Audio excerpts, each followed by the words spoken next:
2 Kings 11. Now when Athaliah, the mother of Ahaziah, saw that her son was dead, she arose and destroyed all the royal family. But Jehoshaphat, the daughter of King Joram, sister of Ahaziah, took Joash the son of Ahaziah and stole him away from among the king's sons, who were being put to death, and she put him and his nurse in a bedroom. Thus they hid him from Athaliah, so that he was not put to death. And he remained with her 6 years, hidden in the house of the Lord, while Athaliah reigned over the land. But in the 7th year Jehoiada sent and brought the captains of the Carites and of the guards, and had them come to him in the house of the Lord. And he made a covenant with them, and put them under oath in the house of the Lord.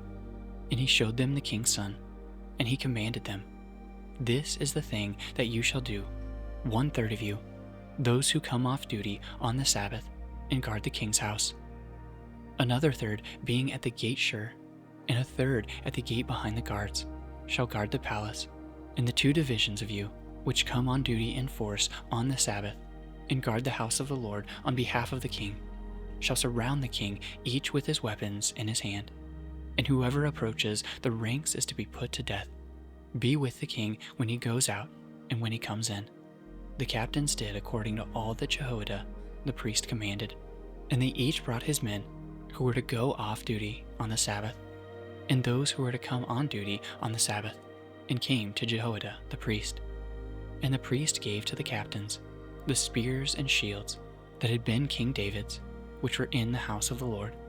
And the guards stood, every man with his weapons in his hand, from the south side to the house of the north side of the house, around the altar and the house, on behalf of the king. Then he brought out the king's son, and put the crown on him, and gave him the testimony. And they proclaimed him king, and anointed him. And they clapped their hands and said, "Long live the king." When Athaliah heard the noise of the guard and of the people, she went into the house of the Lord to the people. And when she looked, there was the king standing by the pillar, according to the custom, and the captains and the trumpeters beside the king, and all the people of the land rejoicing and blowing trumpets. And Athaliah tore her clothes and cried, "Treason, treason!"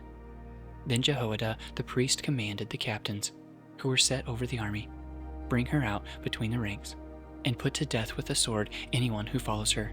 For the priest said, "Let her not be put to death in the house of the Lord." So they laid hands on her, and she went through the horses' entrance to the king's house, and there she was put to death. And Jehoiada made a covenant between the Lord and the king and people, that they should be the Lord's people, and also between the king and the people. And all the people of the land went to the house of Baal and tore it down, his altars and his images they broke in pieces. And they killed Mattan, the priest of Baal, before the altars. And the priest posted watchmen over the house of the Lord.